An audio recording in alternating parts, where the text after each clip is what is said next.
Shalom, giving all praises and glory to our power, Yahweh, Bahashem, Yahweh Shah, Bahashem, Rachak, Wadash, double honors to the apostles, the bishops, and the elders of Great Millstone. Peace and blessings to the hopefully elect of the tabernacles of David, scattered throughout the four corners of the earth, and wherever you may be, to you I say Shalom, Shalom. I want to get into this video clip here. I actually want to get into something else, but this is one of a video that I had saved. I never got a chance to watch, and just got through watching it pretty much. It says it's from BBC World Service or whatever. You see it's about 7 days, about a week ago. I don't know who these women are that are talking in the video, but basically the title here says, "Why are billionaires building underground bunkers?" What in the world podcast, BBC World Service.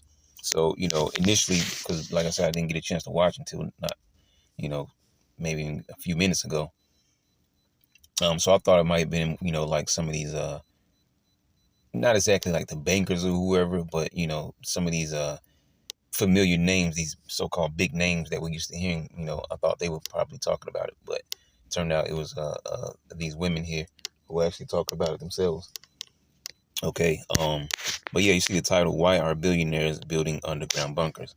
But nonetheless, the conversation that they're having is still interesting because what they're talking about, and I mean, it just goes to show you that it's either people are not, maybe like they don't believe in the Bible, or the Bible doesn't cross people's minds.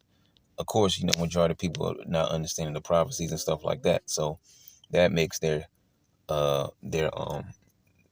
topic of conversation kind of interesting there. But nonetheless, we'll start the video. He said that over half of these tech billionaires in Silicon Valley have been building these bunkers around the world, preparing for the quote-unquote event that might destroy the world as we know it. And that's the main topic of, the conversation they're going to have. These so-called billionaires, all right, building bunkers all over the world, all right, because they're waiting for, this major event, which that event is talked about in the Bible, okay, headed by World War III, and then leading into, thermonuclear destruction of Babylon the Great, okay. So yeah, as a matter of fact, because we get that, or at least we definitely quote it all the time. I might as well get that before I forget it. I think it's Isaiah 2. No, not Isaiah 2.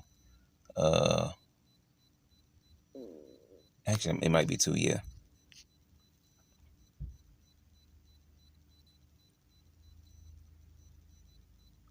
Yeah, here we go. Isaiah 2:17. "And the loftiness of man shall be bowed down, and the haughtiness of men shall be made low. And the Lord Yahweh alone shall be exalted in that day," because he hasn't been exalted like in the ancient world. Okay, like after what he did to Egypt. Okay, everybody in the surrounding, areas, or not just the surrounding areas, because, news travels, because someone might get on a camel, a donkey, or horse, or carrot, whatever, however they would travel foot and take, word to a whole other place, all right, because they're traveling. And so the point I'm making is the news spread about what the Lord did to the Egyptians for his people, the Israelites, all right? And so people were afraid when the Israelites approached because they knew that it was the living power of Yahweh, all right, that was with them, okay?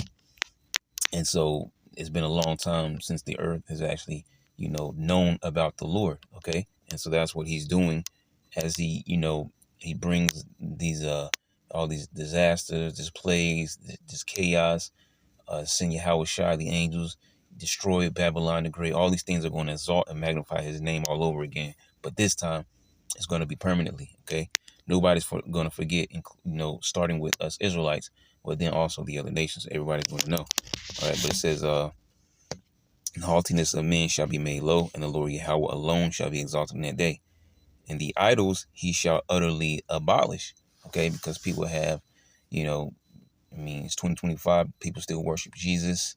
Of course, you have the heathen nations with their own idols. You got Buddha and, and what's his name? Allah, and, stuff like that. Okay. so on and so forth. And the Bible mentions a lot of these different idols throughout the scriptures in the ancient times, pretty much by their original, their ancient names. But these are all gods of the nations, which are no gods. Okay, it's in Psalms somewhere, Psalms 90 something. I think it's like 92 or something. But yeah, all the gods of the nations are idols. Okay, so he says, "No idols he shall utterly abolish," because he's going to show. Um, which actually makes me think about Psalms 115, Psalms 135. It says they have eyes but they can't see, ears but they can't hear, and so on and so forth. Okay, they're not. They have mouths but they speak not. They say that these idols that people make, they can't bless anyone, they can't curse anyone. Man, I always think about that when I laugh. With Elijah and the prophets of Baal. Okay, where he pretty much he cracked jokes on them. Okay, and Baal. All right, and so so yeah, stuff like that. All right, and the Lord is going to show that He is the only living power.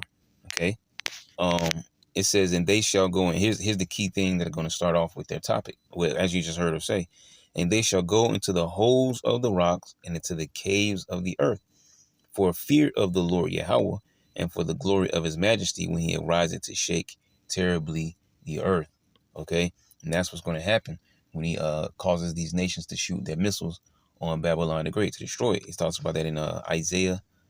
I can't remember if it's 24 or 26, one of those two chapters, but it says the earth shall reel to and fro like a drunkard.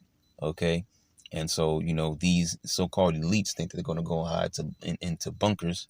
Okay, from the destruction to come, and then they're just going to come out. And what's that word? The term they use? Let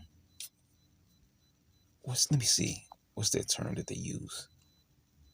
What is it? Continuity of government. Matter of fact, let me do this. I use the. Let me see. Continuity.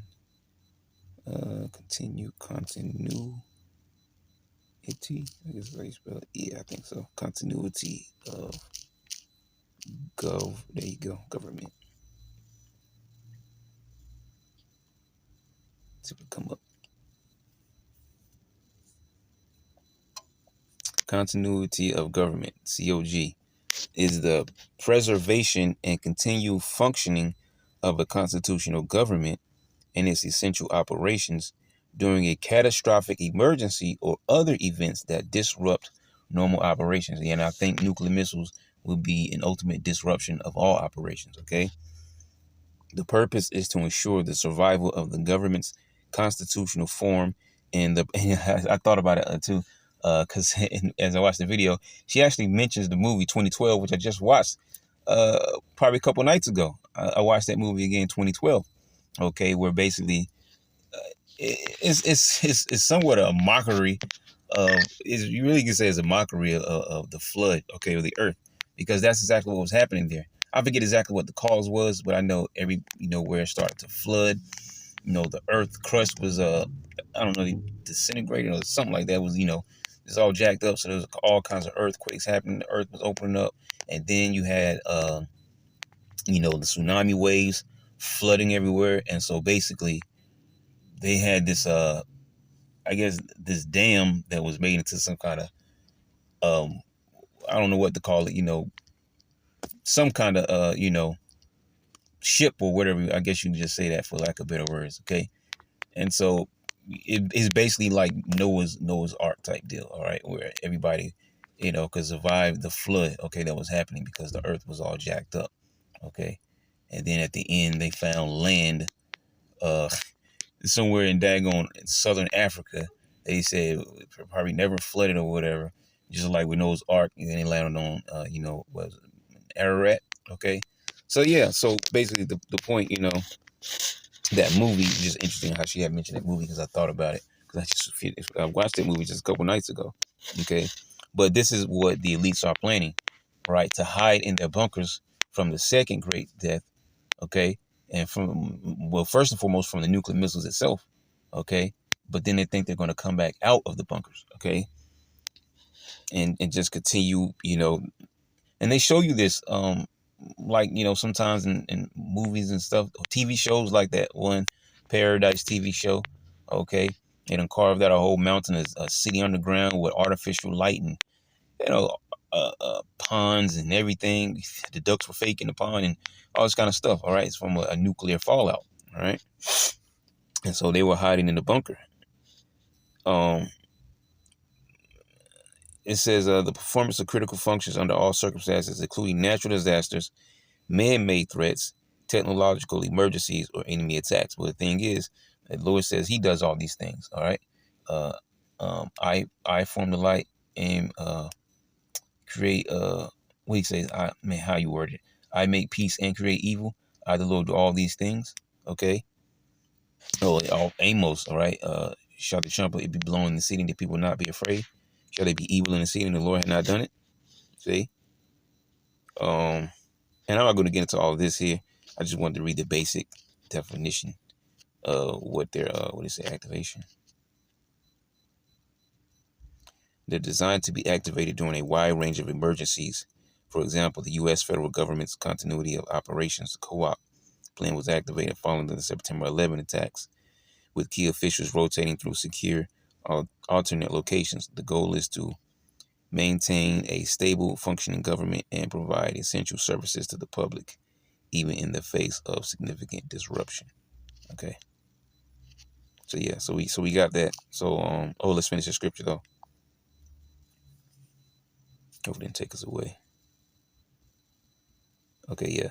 So it says, and they shall go into the holes of the rocks and into the caves of the earth for the fear of the Lord Yahweh and for the glory of His majesty when He arises to shake terribly the earth, which is going to be by the nuclear missiles. In that day a man shall cast his idols of silver and his idols of gold, which they made each one for himself to worship, to the moles and to the bats, to go into the clefts of the rocks, you see, and into the tops of the ragged rocks. Right, the space stations, okay, they go underwater, they go, I don't know, in the mountains, under the earth, or wherever they got these places built at, all right? They, obviously, they know, okay, even if we don't know all the places. What they call them, the D.U.M.B.S, deep underground, or is it military bunkers or something like that?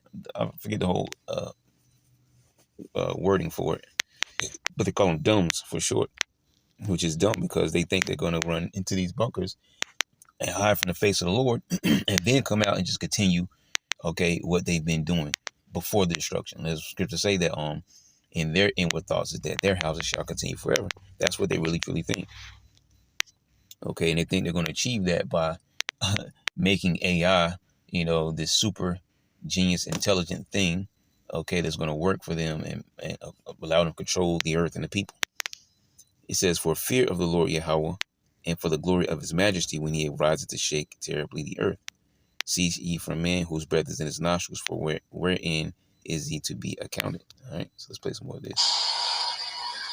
Hello, it's Hannah here. Welcome to What in the World, your podcast for the stories that everyone's talking about from the BBC World Service.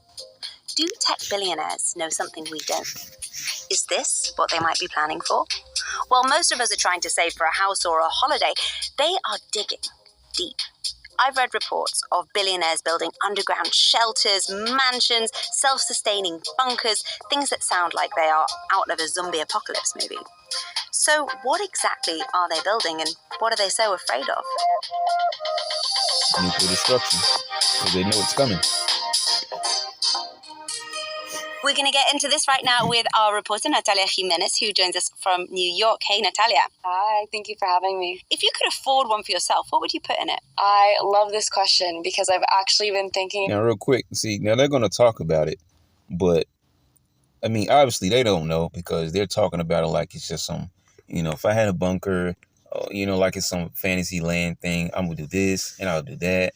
Okay, what's that one show I think they made from a video game? Fallout. Okay, Fallout. All right. So they have this, Fallout mindset where, because people like the doomsday prep and stuff like that.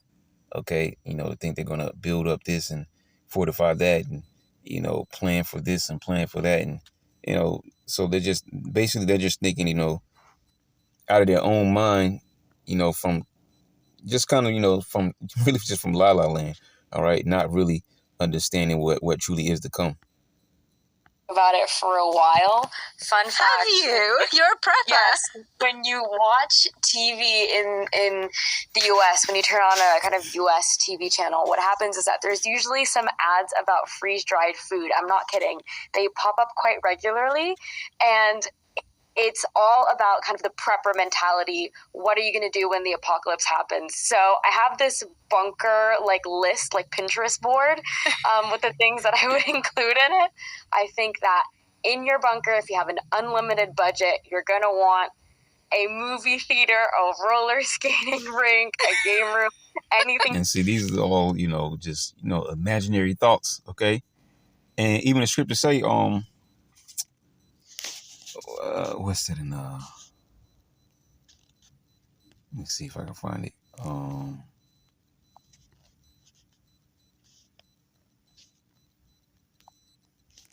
Ephesians 5, I think that's it. Yeah. It says, but of the times and the seasons, brethren, ye have no need that I write unto you. For yourselves know perfectly that the day of the Lord so cometh as a thief in the night. For when they shall say peace and safety, then sudden destruction cometh upon them, as travail upon a woman with child, and they shall not escape. Okay, so this is the thing.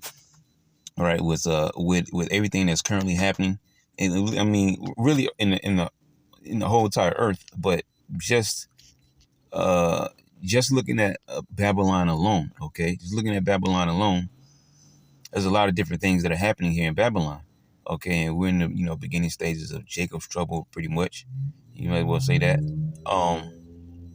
And the scriptures talk about how the evils are going to increase, okay, and so basically the point I'm trying to make is the average American citizen doesn't know, they don't realize already. I mean, well, of course to some degree, because people are complaining about this, money, housing, food, and stuff like that. But I mean, on a biblical level, all right, they don't understand that the time period that they're living in is already taking place around them, okay? So they're not aware that, there's certain things that are taking place around them already, okay? Because they're not in tune with the Spirit of the Lord, okay? But of course, if they're not an Israelite, it's not for them anyways. Because even 2/3 of our people are not even going to get it. But yeah, that was the point though. It says, it says it come upon them suddenly, okay, and they shall not escape. See? Keep you entertained. You don't know how long you're going to be down there. And also, any way to emulate natural light, you need to keep up that circadian rhythm. Totally. So that's kind of my list, my top list. I would want a sauna, spa, jacuzzi, full gym, and also I think some way to grow green plants. I want to be able to grow all of my own food, and I feel that when I see greenery, when I see plants and trees, it just makes me feel so much better. So if I'm hiding out in a bunker, I'm going to have some kind of garden room or greenhouse thing going on. And we're talking about this because some of the richest people in the world have actually been building these bunkers. What are they like? Are they like the things that we imagine that we'd want for ourselves? Yeah, so basically the bunkers that you're talking about when it comes to kind of these billionaires around the world, they're not your typical small, again, steel box bunkers. They are essentially luxury Airbnb mansions, right? So you're going to have, first of all, for security, these reinforced concrete walls. That means they could be hit by a missile and still they're going to be able to kind of survive that. I'm going to pause it right there because I want to look something up. All right, so basically I just typed in bunker busters, all right? So this is a bunker buster is a type of munition specifically designed to penetrate hardened targets or targets buried deep underground, you see, such as fortified military command centers or nuclear facilities before detonating, you see. So it penetrates, because she's talking about, reinforced walls and this and that and stuff like that, okay? Now, there's people who have, bunkers who are actually just going to die in those bunkers, all right, when that time comes. But then, you have the particular, these elites, okay? Matter of fact, we may get that. Psalms, what is it, 149? Okay, so it says,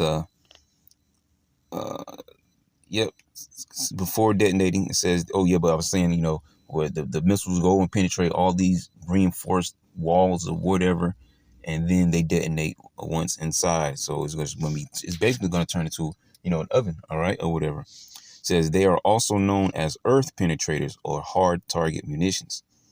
Key characteristics and function. The primary features that differentiate bunker busters from standard bombs are hardened casing.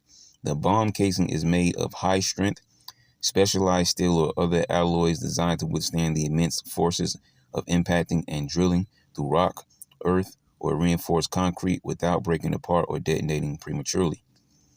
Penetration via kinetic energy. The weapons are typically dropped from high altitudes using gravity and aerodynamic design to achieve high impact speeds and generate significant kinetic energy for deep penetration. All right, delayed detonation. They utilize a specialized fusing system, often with a time delay or a void sensing microcontroller that ensures the bomb explodes only after it has reached the target depth or an open space within the underground facility. Shockwave effect. Once detonated underground, the explosion creates a powerful localized shockwave in a camouflage, I guess, a large buried cavern, causing the target structure to collapse into the resulting hole, effectively destroying it. See? Notable examples, you can get on to all that. Okay, so yeah. So she was saying what? But kind of beyond as well, the extra security, the air filtration systems, the hydroponic gardens, which means you can grow your own veggies. That's what I want, a hydroponic garden.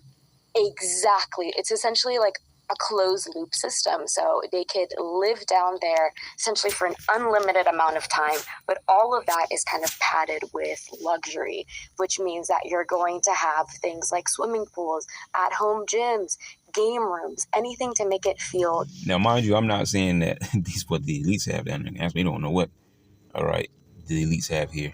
Also, I'm not saying that they're saying that the elites have these things down there. What I'm saying is this is what they're talking about. Because remember, the question was, if you had a bunker, because they're talking to one another, if you had a bunker, then what would you have in it? Okay, so, and then basically just having girl talk, okay? But actually, that topic is really a serious matter, all right? Because the only way out of this situation, first and foremost, you have to be an Israelite. And then, you have to be also chosen to receive salvation, because you have to be taken up into the Lord's chariot, all right, to escape, because you got to think, there's nuclear missiles coming on Babylon the Great. So for those that live in Babylon the Great, there's no escaping that. And then you have you have the earthquake, as we spoke about before. So the earth is going to shake. So that's going to bring, all kinds of rumblings and chaos, buildings falling. All right, you're going to have, floods and tsunamis happening. Oh, you're going to have the angels here in the chariots, right, zapping people across the earth. So, how all things go down and play out, it has to, it remains to be seen. Okay. But the way they're talking about it, it's just in the girl talk manner. Okay. Not understanding that the conversation that happened is actually a very realistic conversation, but it's just not, in the manner that people think. Okay. I have a nuclear bunker to hide out in, but okay, it's not going to work. Oh yeah. I'll get in a second, because I almost forgot. I said I was going to get that Psalms 149. Let's play a little bit more though. Normal. The whole point here is that they don't want to have to compromise luxury even in the worst of times. So who is actually... And real quick, these elites are going to take what they need down there, or not take. They've been playing this, this continuing their rulership forever, for a long time now. So there's certain things that, yes, they do have down there. Okay. And like I said, we're not exactly sure what they have down there, but we know the basic things, as also, we'll just say human resources, because that's what they are. All right. People and things they need. Okay. I don't think they talked about it yet, but I think they're going to talk about, not MRIs, what they call them, MREs or something like that. Or I don't think it was MREs, but it was something about food that can last 30, 40 years or something like that. They'll talk about it though. I don't think they talked about it yet. But yeah, so it says, we'll just get right here. Psalms 149:6. Let the high praises of the Most High be in their mouth, and a two-edged sword in their hand, to execute vengeance upon the heathen, and punishments upon the people, to bind their kings with chains and their nobles with fetters of iron. Okay, because as we read before in Isaiah 2, they're gonna run into the bunkers to hide. All right. Oh, I think there's another scripture that says because I don't think that was in Isaiah 2 where it says fall on us. Is that in Revelation? Hide us from the face of the wrath of the Lamb or something like that. I'm type that in. Okay, because to make the point, because they're going to hide into the bunkers, and that's the same bunkers they went and hide into, and thinking they were going to continue. Like, oh, beautiful, because like they show you in the Terminator movies. In particular, I'm thinking about at the end of was it the third movie where it was the blonde woman that was the Terminator robot. She had like this burgundy leather type suit or whatever, reddish whatever suit. Okay, uh, you probably know what I'm talking about. I mean, because the Terminator movies are kind of old. You know, the cute little blonde chick that had the little burgundy, you know, suit on, leather suit or whatever. She was a Terminator in that movie. And at the end of that movie, they were down there with this whole command center. That's how Esau thinks. Okay, he's just in this little command center. Okay, where he's just gonna hide in the bunker. Okay, and just after destruction, a certain time passed, like we mentioned Fallout. All right, after a certain time passed, he's going to come back out on the earth. So I guess somehow he's going to figure out how to purify the air. That's why he's got his little sciences and stuff like that, and then he can just go back up and start building again. All the people of the earth are dead, and he's going to repopulate the earth. Okay, so yeah, that's what Esau thinks. Oh, let me type that scripture in though. See if I can find it. Fall on us.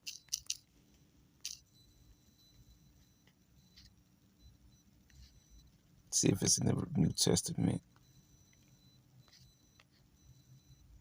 That's it right there. Yep. Revelation 6:14.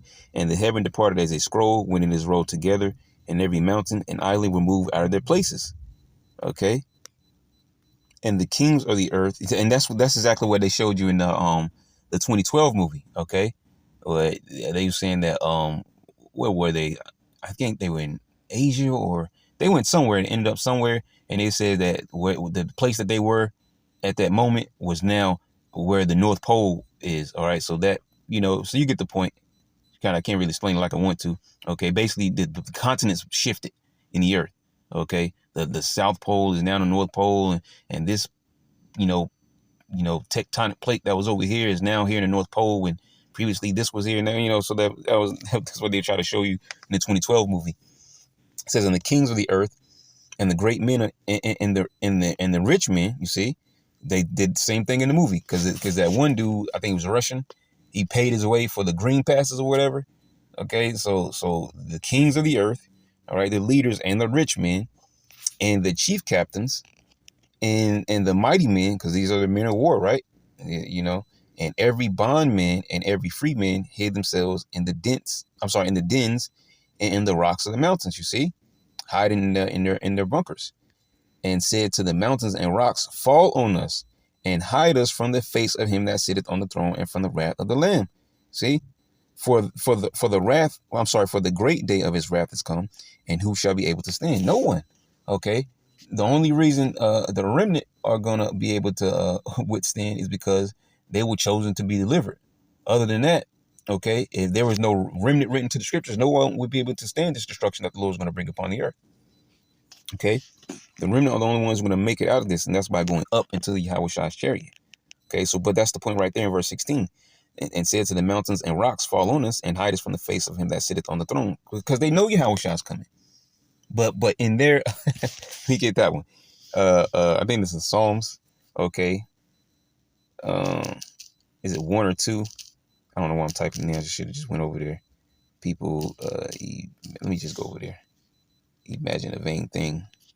Okay, because in their minds, like we mentioned earlier, in their inward thoughts is that their houses shall continue forever. So in their minds, that's exactly what's going to happen. All right, they're going to forsake their little false gods and idols and all the witchcraft and sorcery, because it says the bullocks and the bulls, that the satellites and all these things can be taken down. But yet they're going to hide in their bunker, afraid of Yahweh, but still in their mind think they're going to come back out and build back up. Okay. Here it is right here, chapter 2, verse 1. Why do the heathen rage and the people imagine a vain thing? See? So there you go. Doing this. I read about Mark Zuckerberg, the CEO of Meta. He's building this huge thing in Hawaii. Yes, exactly. So he's actually one of the most notorious examples. There's been a few investigations done about Mark. And he's notorious because they put him out there. Okay, they let it be known that he was building this bunker. Okay, because you don't hear about, you don't hear about some top Rothschild, all right, about a bunker. Okay, but yeah, they put him out there. Okay. Zuckerberg's compound in Hawaii. That's even a debate within itself, whether or not it's considered a quote unquote bunker, because Mark Zuckerberg hasn't confirmed it. He said, no, it's just a shelter, it's just a basement, but there's a few plans and maps that have been leaked that show that he has, again, air filtration systems, a garden, reinforced walls. So he kind of has an entire world down there, and he's built it on his Hawaii compound. It's actually caused a lot of tension with neighbors who say, this is this huge project. They have no idea what's going on, and it's disrupting a lot of kind of the wildlife and the environment around. But that's a completely separate debate. The whole point is that there are these tech billionaires that are starting to build these luxury compounds, bunker, whatever you want to call it. And it's been confirmed by people like Reid Hoffman, so he's one of the co-founders of LinkedIn. He said that over half of these tech billionaires in Silicon Valley have been building these bunkers around the world, preparing for the quote-unquote event that might destroy the world as we know it. Yeah, that's the nuclear missiles, you see? They're building bunkers around the world, okay? and those main, so-called elites, top elites, so-called, all right, they're not here in Babylon the Great. Okay, this place is going to be destroyed. Okay, and they know that, so they're not here in Babylon the Great. Okay. There are some of the other hotspots that people build these kind of shelters. There's a lot of talk of like going to New Zealand.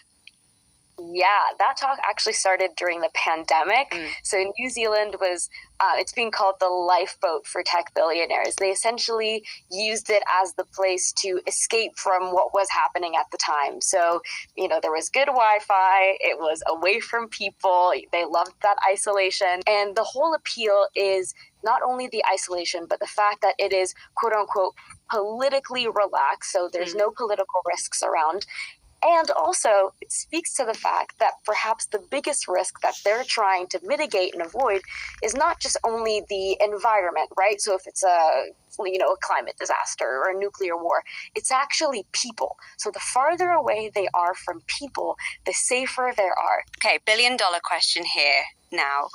What is that event? What could it be? Do these tech billionaires know something that we don't? Are they prepping for some real eventual event? So the reasons include nuclear tensions, AI risk, climate disaster, essentially any world-ending event. Secondly, it's also a mark of societal. I mean, she could have stopped right there. Nuclear disaster or any so-called world-ending event, because the world is not going to end like just like blow up into the vacuum of space. The world is going to end as we know it, like it says in 2nd Ezra 6, the end of this age, okay? The end of, the operations of this current, the current state of this earth. Okay, Yahushua is going to return, to issue, judgment and righteousness, okay? And, allow the earth to actually be healed, okay? But as far as Babylon, it's going to say that she is not healed. But the Lord is going to come so he can actually heal the earth and the people of it even, because which is going to start with his own people. All right, the Israelites, the remnant, and eventually the 2/3, okay, and then the rest of the heathens actually start to benefit off the earth themselves. But when I said earth, I was speaking about the actual earth, the planet itself, okay, because this place, the planet itself needs healing. All right, and we get herbs from the earth and stuff like that, but a lot of things are tampered with from Esau. But that's the whole other topic there. status. Actually, all So things are no matter temporary. what happens, no matter what comes our way, if you're a tech billionaire, you're going to be able to live through that comfortably without compromising your lifestyle, without compromising the standard that you have. So because these tech Now, so they transition from what they thought, if I had a bunker, I would have it in here. And they kind of started talking about these so-called billionaires or whatever. But as we just read in the scripture, why do the heathen rage and the people imagine a vain thing? Because it says the noise here in Isaiah 13:4, the noise of a multitude in the mountains like as of a great people. A tumultuous noise of the kingdoms of nations gathered together. The Lord Yahweh of hosts, much for the host of the battle. Because he's the one gathering these nations for World War III. And he's the one who's going to make them launch their missiles off on Babylon the Great. They come from a far country, from the end of heaven, even the Lord Yahweh, and the weapons of his indignation, right? The weapons of his righteous anger, which are the nuclear missiles. He put it in the minds of these scientists, these nuclear physicists, and all these so-called smart guys of all these different nations that have these capabilities. Because not every single nation has it, but the different nations that actually have these capabilities to make these powerful bombs, and to keep making more and perfecting it, or even on a lesser level than missiles. Like we talked about the Russian what is a torpedo, but it's radioactive. Okay, so it's not exactly a nuclear bomb that you would drop from the sky, but it's a lesser level of a missile that's constantly being upgraded to its maximum capacity.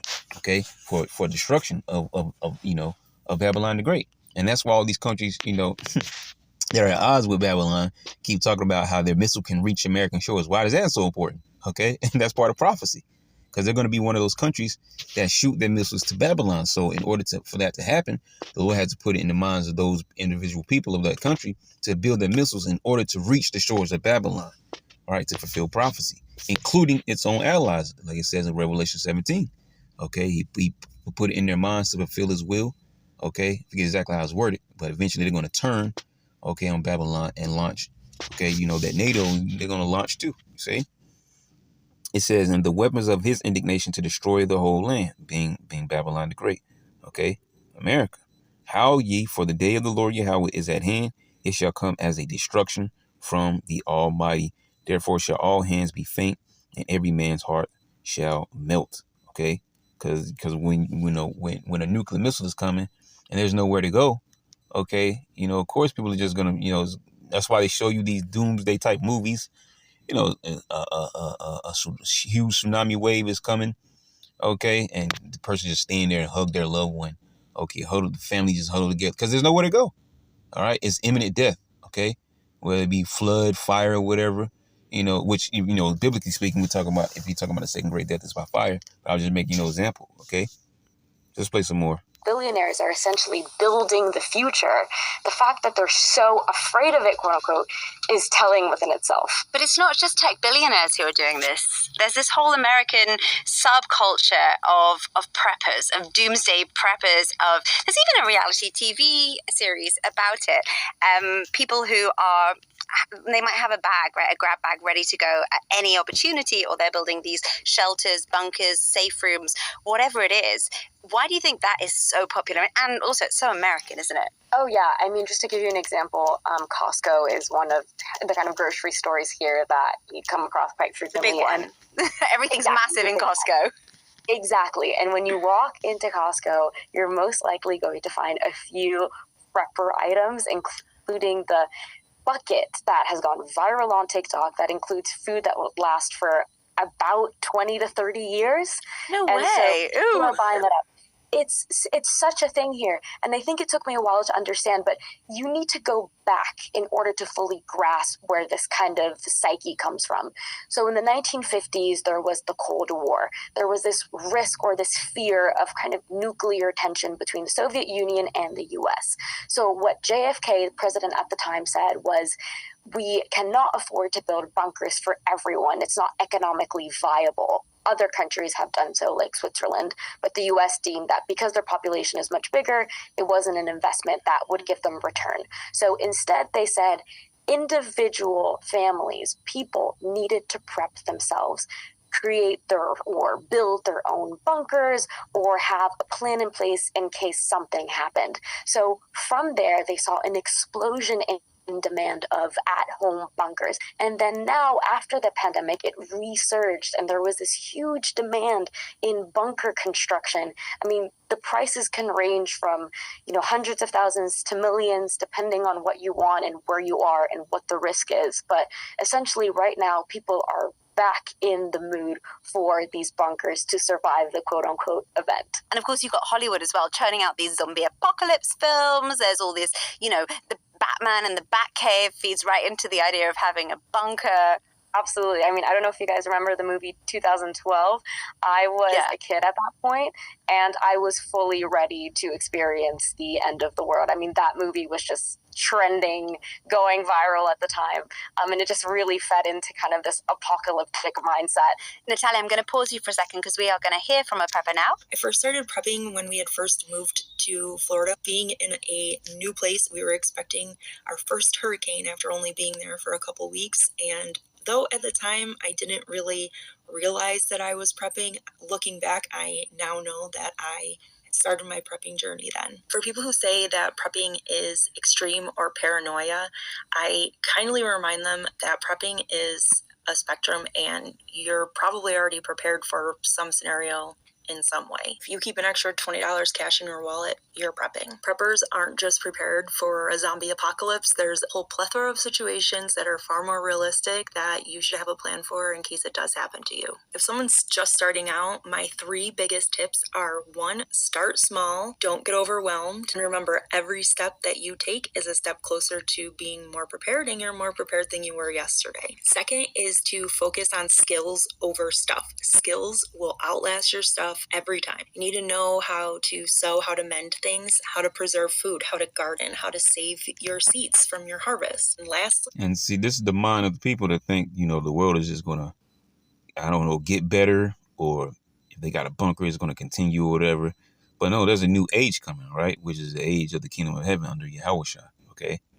switch everything in your house that you can to reusable. You won't be fighting people at Costco for toilet paper like everybody did during the pandemic if you have a bidet. See, and it's gonna be chaos out here. Ain't gonna, it might be some fighting over some essential items, but it's not in the mindset that they think like, oh, okay, I gotta go to the grocery store to go, hopefully I get there before all the toilet paper's gone, or before all the water's gone, or something like that, or whatever the case may be. You see, man, people are gonna be out here, robbing, stealing, killing, okay, to get what they want, okay. Reusable paper towels, reusable sandwich bags, reusable menstrual cups, reusable makeup remover. Anything that you have in your house that's single use that you could run out of, switch to reusable. Without the ones like you working tirelessly to keep things running, everything would suddenly stop. No matter your industry, Grainger's here for you with professional-grade supplies. Call, click Grainger.com, or just stop by. Grainger, for the ones who get it done. Just gotta watch it. Listening to this might actually feel a bit anxious because the thought of an apocalyptic doomsday scenario, another virus, more conflict, nuclear war, whatever it is, climate change, weather events, it might make people feel on edge. Is there anything that they can do to try to manage that anxiety when it comes to thinking about things that are so beyond our control? Absolutely, and I'm a victim of that too. I mean, even just researching this story, I had to take a break at some point and scroll through TikTok because I was like, oh God, what's going to happen? I don't have a bunker. I just have my studio apartment in New York. I don't have a bunker either. I definitely can't afford it. I admit I actually was looking at prices of how much it would cost to get a bunker. How much would it cost? How much would it cost you? It would definitely, the cheapest would be tens of thousands of dollars. I saw $7,000 as the cheapest, and that was quite small. So we talk about the event. There's a lot of fear mongering. There's a lot of kind of apocalyptic porn, so to say. But a lot of times you're going to come across companies that are trying to sell just a product, and sometimes the message is amplified.